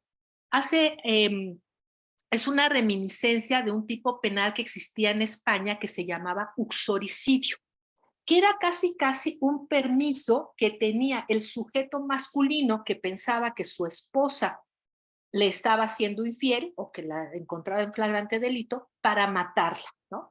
Bueno, pues nuestros códigos penales, que copian todo, pues lo dejaron. Entonces, Campeche fue de los últimos estados que derogó esta figura, se las quiero leer. Dice, se impondrá de 3 días a 3 años de prisión al que, sorprendiendo a su cónyuge en el acto carnal o próximo a su consumación, mate o lesione a cualquiera de los culpables o a ambos, salvo el caso de que el matador haya contribuido a la corrupción de su cónyuge. En este último caso se impondrán al homicida de 5 a 10 años de prisión. En aquel entonces, para que una persona quedara en prisión preventiva, tenía que sumarse y obtener la media aritmética. La media aritmética tenía que ser mayor a 5 años. Es decir, la persona salía libre. Aparentemente es neutral el tipo penal. En la práctica, bueno, mi tesis doctoral fue justamente sobre mujeres homicidas con antecedentes de violencia familiar. Entonces, bueno, me fui a Santa Marta, Catitla, la cárcel de mujeres, a buscar todos los casos de mujeres homicidas, ¿no? Encontré en un periodo de 10 años solamente, digo solamente, no debiera de haber ninguno, pero solamente 10 casos, y digo solamente porque además, lamentablemente, en casos de feminicidio, pues el más recurrente es aquel que lo lleva a cabo la pareja, ¿no? de la víctima. Entonces, lo que encontré es justamente cómo se le reprocha más bien, cómo se le exige a la mujer este sexismo, este deber ser de cada sexo, y los juzgadores no reconocían la posibilidad de una mujer de actuar de manera violenta. En ese deber ser de cada sexo se tiene el estereotipo de que las mujeres, cuando nos enojamos, no agredimos, las mujeres lloramos, ahora facturamos, digo, ¿no? Estilo de Shakira. Pero y en cambio, lo que se espera de un hombre normal, ¿no? Es que actúe de manera violenta, de tal modo que, bueno, pues era en verdad un permiso. En esta parte estructural, también menciono este artículo 10, pues que no existía, como ya bien dijo Socorro, no estaba contemplado, y entonces yo recuerdo haber visto algunos casos terribles en Azcapotzalco, ¿no? De chicas que eran acosadas, pero de una manera terrible, y que no podían hacer nada, o sea, las comisiones de faltas no podían hacer nada porque efectivamente la norma no existía, la norma que sancionara esto. Entonces, pues así como, ese es un ejemplo muy claro, ¿no? Eh, como otra vez vuelvo a repetir, por ejemplo, el hecho de que solamente la persona que está siendo acusada o que fue sancionada por una falta puede recurrir esa resolución, no así se le da ese mismo derecho a la víctima. Entonces ahí están esas cuestiones estructurales, ¿no? Que todavía pues se nos están negando derechos. En la parte cultural, aquí simplemente les muestro para muestra un botón, ¿no? Busqué, googleé la palabra, la mató porque era, y entonces, bueno, la mató porque era suya, ¿no? La mató porque era bruja, la mató porque la quería, y bueno, pues sabemos que desafortunadamente nuestro país es un país donde el machismo, no solamente por parte de hombres, también por parte de mujeres, desde mi punto de vista, también se da, ¿no? Es una cultura machista, desafortunadamente. Acá les traigo este iceberg que elaboró Amnistía Internacional, en donde justamente se mira, ¿no? esta violencia visible, en donde sí podemos ahora, gracias a la tipificación del delito de feminicidio, ver que diariamente son privadas de la vida 11 mujeres, ¿sí? Por el simple hecho de ser mujeres. Y ahí está la agresión física, la violación, el abuso sexual, las amenazas, los gritos. Pero por abajo hay un montón de formas que pueden ser sutiles y por lo tanto invisibles. Y ahí están los micromachismos, la anulación, el lenguaje sexista, la invisibilización, la publicidad sexista, el control, el humor sexista, el chantaje emocional, culpabilizar a las mujeres, el desprecio, el ignorarlas, las humillarlas, desvalorizar. Y también acá les traigo este instrumento que es muy, muy importante, ¿no? Que hace algunos años el Instituto Politécnico creó, que yo les invito, si no me equivoco, lo subí al aula virtual, yo les invito a que lo revisen, porque nos ayuda justamente a identificar las diferentes manifestaciones de la violencia. Algo que es muy importante tener presente en cuanto a la violencia, sobre todo la violencia por razones de género, es que no es natural, ¿no? En la sesión de ayer, si no me equivoco, algún colega o no sé quién, alguien mencionó algo como que, bueno, pues es que es natural que los hombres, no, perdón, la violencia que ejercen los hombres contra las mujeres no es natural, ¿no? Sus raíces son políticas y en el caso de la violencia, en el caso de la violencia contra las mujeres, ¿no? No es natural, no, porque además me parece muy serio pensar que es natural, ¿no? Que los hombres no merecen, me parece, que se diga eso, que se reproduzca ese estereotipo, porque argumentar que la violencia del sujeto masculino a la mujer, pues es como ubicarlo en un ser irracional, ¿no? Ay, no sé, pienso cosas muy feas, no sé. También hay que reconocer que la violencia pues es intencional, ¿no? O sea, siempre va dirigida justamente a hacer un mal. Está dirigida, no se violenta a cualquier persona, se elige a quien se considera más débil o vulnerable, ¿no? He escuchado algunas mujeres que dicen, es que mi esposo, mi pareja, tiene un carácter muy fuerte y entonces pues se enoja de todo. No, no se enoja de todo ni se enoja con cualquiera. No golpea a cualquiera, ¿no? Te golpea a ti, ¿no? Que se siente con el derecho de hacerlo porque te ve vulnerable. Y algo también que es importante es considerar que la violencia siempre va en aumento, como lo muestra justamente el violentómetro, ¿no? Y vamos a ver ahorita también el ciclo de la violencia familiar y por supuesto, en tanto que no es natural, es un abuso de poder. Eh, la ley de acceso de las mujeres, bueno, debo de decir, como ya Socorro lo comentó, existe la Ley General de Acceso de las Mujeres a una Vida Libre de Violencia, que es una ley marco, ¿no? Que obligó a todos los congresos a promulgar su propia ley de acceso. Entonces, a mí me gusta más mencionar esta ley de acceso de la Ciudad de México porque me parece que se va eh, se actualiza, digamos, ¿no? En los tipos y modalidades de violencia, como ahorita lo voy a mostrar.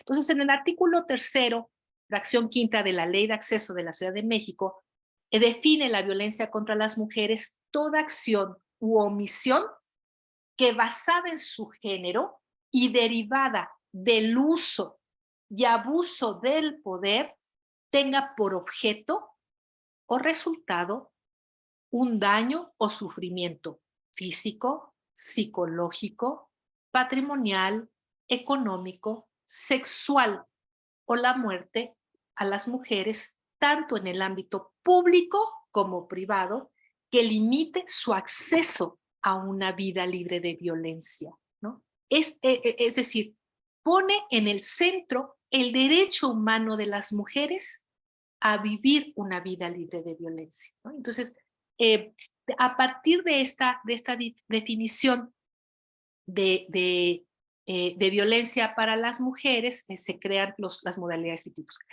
Leo la definición que da nuestro reglamento del alumnado, que me parece muy, muy, muy, muy coherente.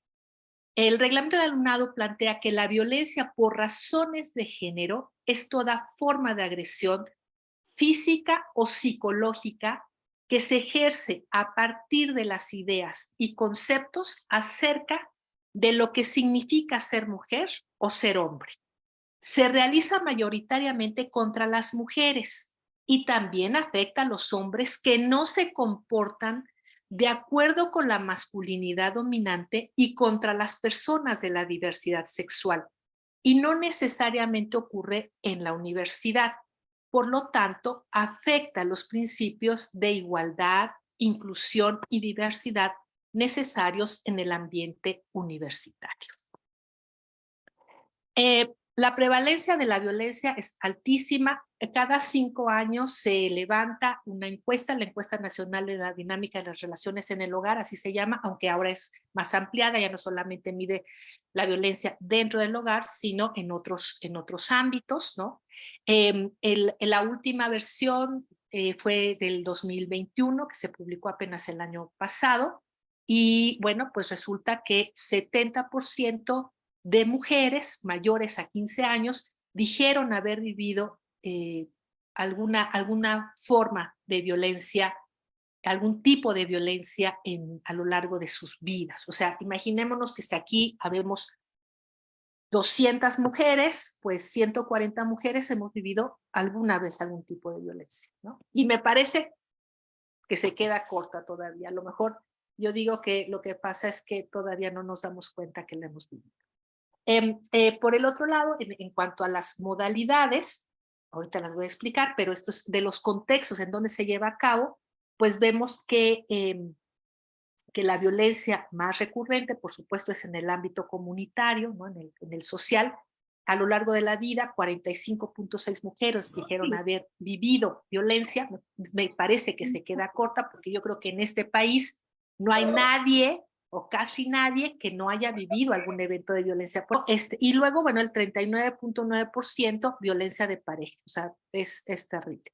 Acá en el libro de Rosalía Carrillo, en un grupo focal, estudiante de Iztapalapa de Ciencias Sociales, es un masculino, dice, es que ustedes que estudian violencia piensan que todo es violencia y no es cierto.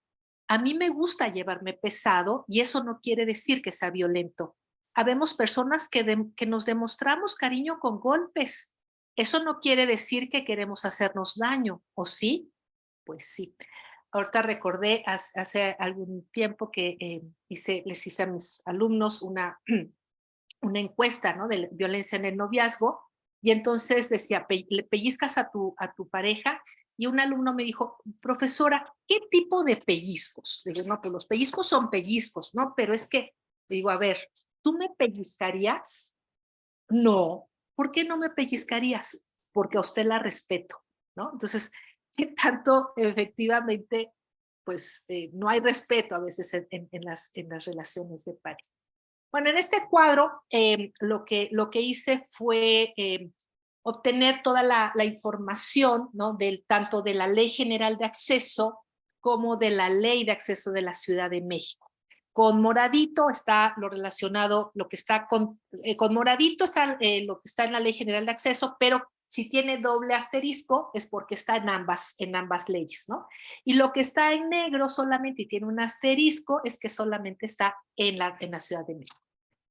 Las modalidades entonces tienen que ver con los espacios en los que se lleva a cabo esta violencia, los contextos y los tipos de violencia, es cómo se manifiesta la violencia, ¿no? De tal forma que, por ejemplo, en la violencia familiar puede darse la violencia psicológica y física y económica y sexual y simbólica, ¿no? Y obstétrica, por ejemplo, ¿no? Y también hay que decir, o sea, que se pueden dar, por ejemplo, puede darse una violencia docente y digital, ¿no? O sea, los contextos ahí, o violencia en el noviazgo, pero también ahí está la violencia docente, es decir, hay como entrecruzan los diferentes modalidades y tipos de violencia. Muy rápidamente, me basaré en la Ley de Acceso de la Ciudad de México, que define la violencia psicoemocional como toda acción u omisión dirigida a desvalorar, intimidar o controlar sus acciones, las acciones de una mujer, comportamientos y decisiones consistentes en prohibiciones, coacciones, condicionamientos, intimidaciones, insultos, amenazas, celotipia, desdén, indiferencia, descuido reiterado, chantaje, humillaciones, comparaciones destructivas, abandono o actitudes devaluatorias o cualquier otra que provoque en quien la recibe alteración autocognitiva y autovalorativa que integran su autoestima o alteraciones en alguna esfera o área de su estructura psíquica, ¿no? Bueno, pues en el ámbito universitario, por supuesto, este tipo de violencia se da con mucha frecuencia. A ver si puse aquí. No, no puse. Pero bueno, vamos a ver ejemplos más adelante, ¿no? Violencia física, que es la que más fácilmente identificamos, es toda acción u omisión intencional que causa un daño en su integridad física. No necesariamente tiene que dejar huella, ¿eh? Ojo, eso es importante, y aún así hay violencia.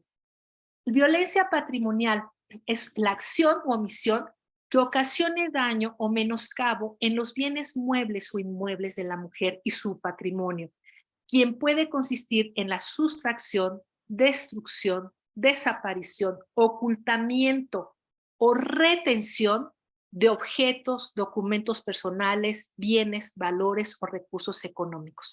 Se me viene a la mente un caso que fue, si no me equivoco, es paradigmático en la UNAM, de una estudiante de posgrado que su tutor la hostigaba sexualmente, ¿no? Y ella pues, o sea, opuso resistencia y no le aprobaba la tesis, ¿no? O sea, esto es un ejemplo de violencia patrimonial que, por supuesto, o sea, afecta de manera terrible. Otro ejemplo es, imagínense que yo le digo a mi pareja, fíjate que me invitaron a Nueva York a dar una conferencia, todo pagado, y entonces, bueno, pues me dice que, pues qué padre, ¿no? Y me esconde el pasaporte y la visa. Ese es un ejemplo de violencia patrimonial. La violencia económica, que se da mucho en el ámbito laboral, es bueno, y en varios ámbitos, además del laboral, pero es toda acción o omisión que afecta la economía de la mujer a través de limitaciones encaminadas a controlar el ingreso de sus percepciones económicas en la restricción, limitación y o negación injustificada para obtener recursos económicos, percepción de un salario menor por igual trabajo, explotación laboral, exigencia de exámenes de no gravidez, así como la discriminación para la promoción laboral, ¿no? Me parece que podemos identificarlo fácilmente. La violencia sexual, y ahí por ahí veía yo esto que sí me llama mucho la atención, ¿no? Y qué bueno que lo pregunten, eso es importante. A ver, hay una distancia entre el derecho penal y el derecho administrativo, ¿no? El derecho penal, en el derecho penal, lo que está en juego es la libertad de una persona a quien se le imputa un delito. Y el derecho penal, por tanto, es de estricta aplicación, de modo tal que el legislador emite una serie se llaman tipos penales, que es lo que nosotros llamamos delitos o artículos, ¿no? En donde describe una conducta que puede ser una acción o una omisión. La conducta que se va a someter a escrutinio tiene que encuadrar perfectamente para afirmar que la conducta es típica. Así, por ejemplo, existe el tipo penal de violación, ¿no? Al que por medio de violencia física o moral realice cópula con personas sin su consentimiento, ¿no? Y dice, y es cópula la introducción del miembro viril por la vía oral, vaginal o anal, ¿no? Es muy distinto lo que plantean los reglamentos como el reglamento del alumnado, que habla de la violencia, habla de la violencia sexual. Por aquí veía yo, a ver, déjenme ver. Ajá, esto, ¿no? Dice el artículo 10, incitar o ejercer de cualquier medio violencia física, sexual, psicológica o cualquier cuestión. O sea, habla de violencia sexual. Bueno, ¿qué es la violencia sexual? Entonces, es decir, es muy amplia, pero no se requiere una tipología de las conductas, ¿no?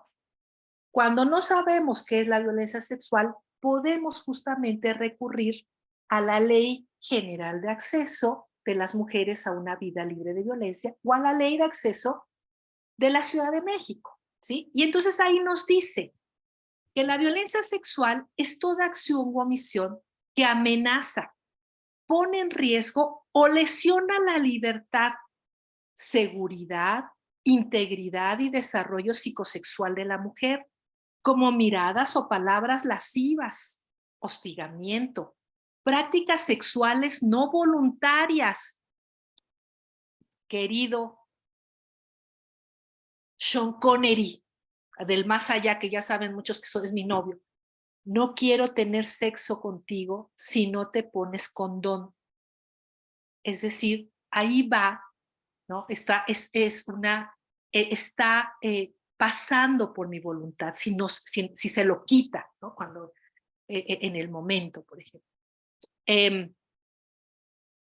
Dice hostigamiento, prácticas sexuales no voluntarias, acoso, violación, explotación sexual comercial, trata de personas para la explotación sexual o el uso denigrante de la imagen de la mujer. Todo eso abarca la violencia sexual. Dice la Ley General de Acceso de las Mujeres a una Vida Libre de Violencia, que la violencia sexual es una expresión de abuso de poder que implica la supremacía masculina sobre la mujer al denigrarla y concebirla como objeto. Eso es la violencia sexual, ¿no? Ese es el mensaje simbólico que va de por medio. Yo hago con tu cuerpo lo que quiera, lo utilizo para mi satisfacción sexual. No me importa lo que tú quieras. Si vamos a los tipos penales, ¿no? Estos no son todos, pero son los más comunes. Son los delitos de carácter sexual. El acoso y el hostigamiento sexual, ¿no? El acoso, que es justamente esta solicitud de favores sexuales para sí o para otra persona. El acoso se refiere a la solicitud entre iguales y el hostigamiento sexual entre una persona que tiene poder sobre la otra. El abuso sexual ya va más allá, porque ya hay tocamientos. No me toques, o sea, no de carácter sexual, por supuesto, ¿no? Con una intención lasciva. No me toques. Cuando las chicas llegan llorando o indignadas a la universidad porque un tipo se la arrimó en el transporte público, a veces llegan con semen, ¿no? En los hombros, terrible. Eso ya no es acoso sexual, eso es abuso sexual. O cuando les mandan imágenes del pene, por ejemplo, que no lo solicitaron, eso es un abuso sexual, ¿sí? La violación, en cambio, bueno, ya describí, es al que por medio de violencia física o moral tenga cópula, pero hay diferentes manifestaciones de la violación, ¿no? Esta que yo referí es la violación conocida como violación propia, pero resulta que no lo introdujo por la vía vaginal, que es sino que lo hizo, lo hizo por vía anal o por vía oral, ¿no? La introducción del miembro viril. Bueno, eso es la violación impropia. O le introdujo un objeto distinto al miembro viril por el ano o por la vagina. Eso es violación, conocida como violación impropia. Violación equiparada. Me fui con mis cuates al bar de la esquina y me embriagué. No hay, o sea, ya no puedo dar consentimiento. No tengo la capacidad de comprender lo que pasa a mi alrededor.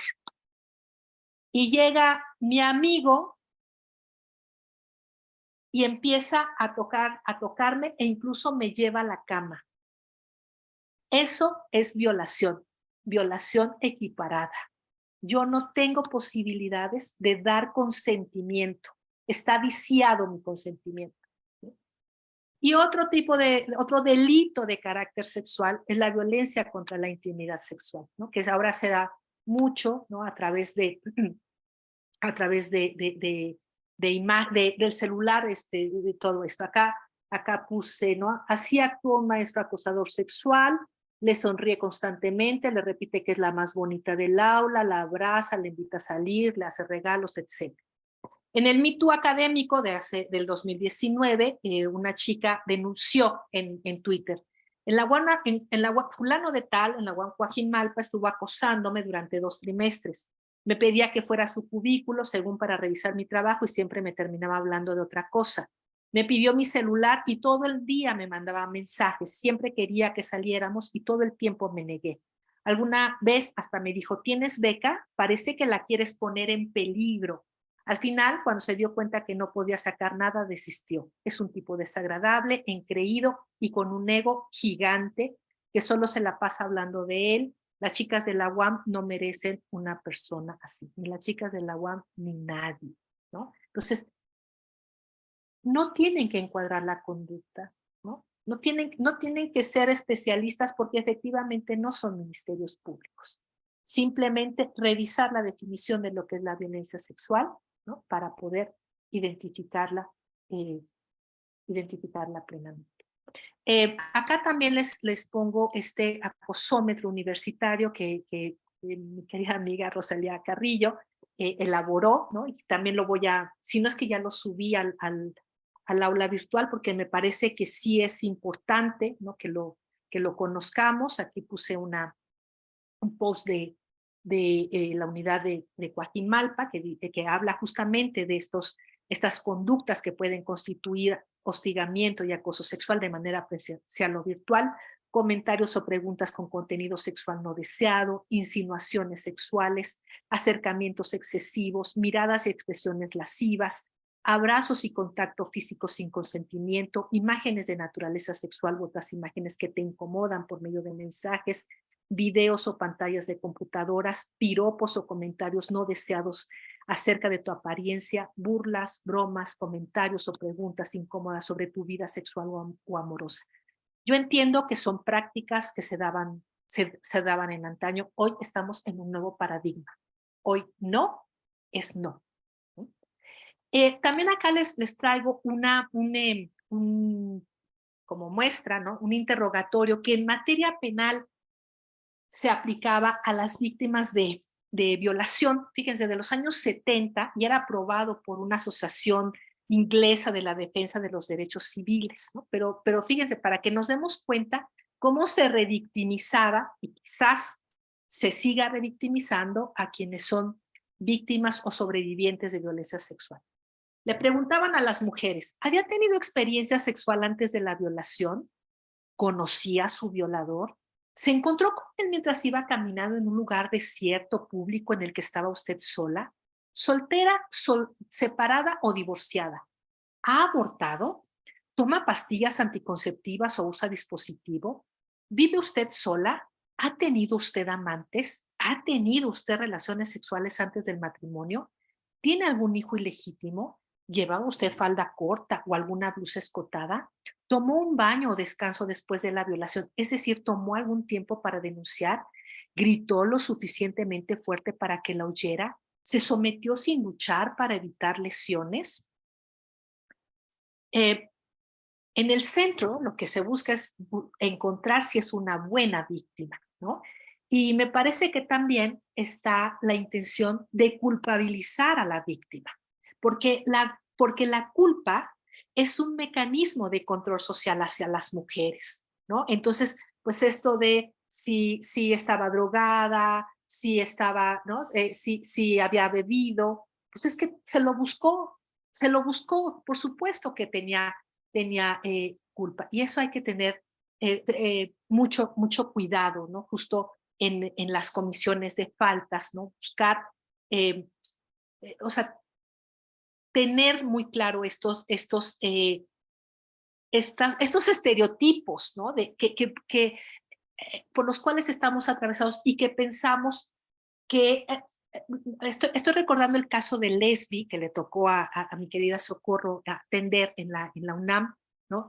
Cómo inmediatamente en la mañana que apareció el cadáver de Lesbi, la Procuraduría inmediatamente sacó una serie de twitters diciendo que no era estudiante, que, que estaba emparejada con un chico que tampoco era estudiante, sino que era un trabajador de la limpieza, que, Tomada. por ahí hay un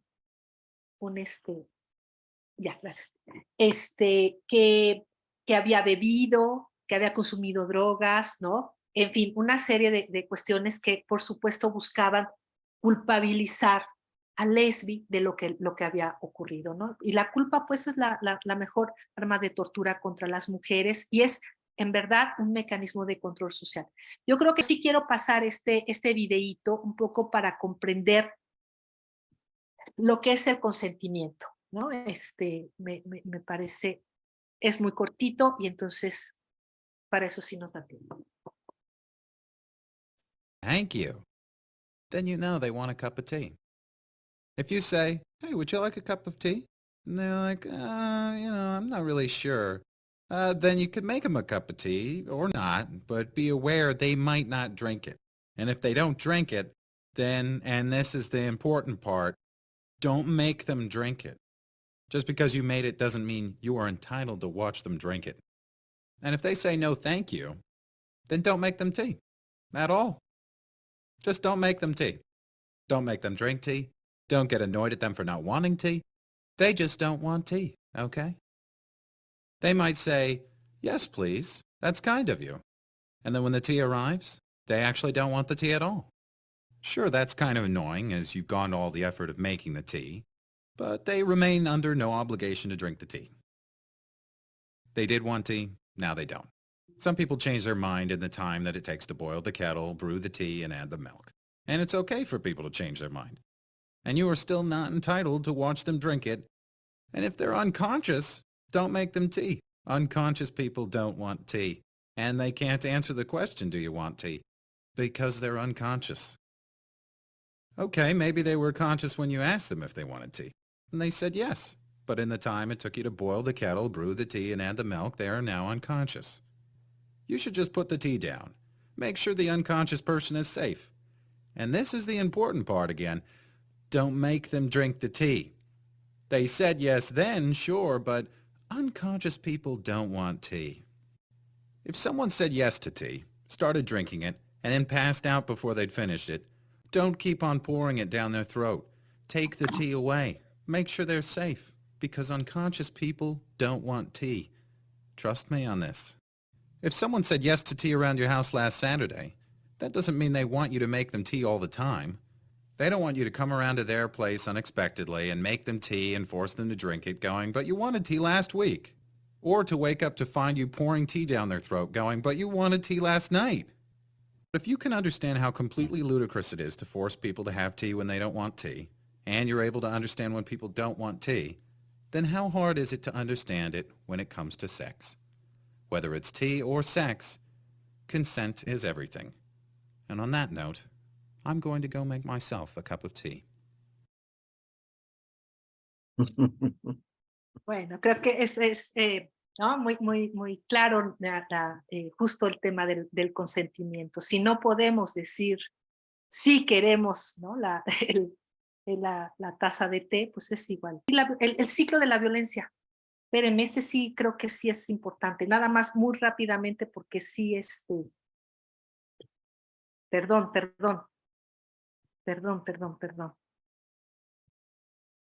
Bueno, aquí puse al juez Porky, ¿no? Que también, híjole, miren, es que sí creo que, bueno, la violencia simbólica, ¿no? Que ahí está el mansplaining, por ejemplo.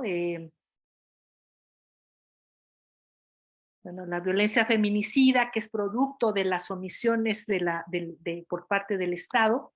Y muy rápidamente lo relativo a la violencia familiar, ¿no? Que es aquella que se da en el ámbito de la familia, en donde hay un parentesco, pero lo que quiero sobre todo sobre todo explicar es esta parte, ¿no? Del ciclo de la violencia familiar, porque al final lo vemos reproducido en otras manifestaciones de violencia. Leonore Walker es una psicóloga norteamericana, una psicóloga forense, que hacía dictámenes o hace dictámenes periciales en casos de mujeres que habían privado de la vida a sus parejas, ¿no? Y entonces se encontró que había una dinámica en la violencia familiar en donde había 3 momentos, ¿no? Una elaboración de la tensión, luego una segunda fase donde explotaba la violencia, y después viene una fase de luna de miel, en donde hay una reconciliación. El problema es que esto es una espiral, ¿no? De tal modo que la primera vez a lo mejor me dijo un insulto, y la violencia, en la fase de luna de miel, pues me lleva unas flores para reconciliarnos.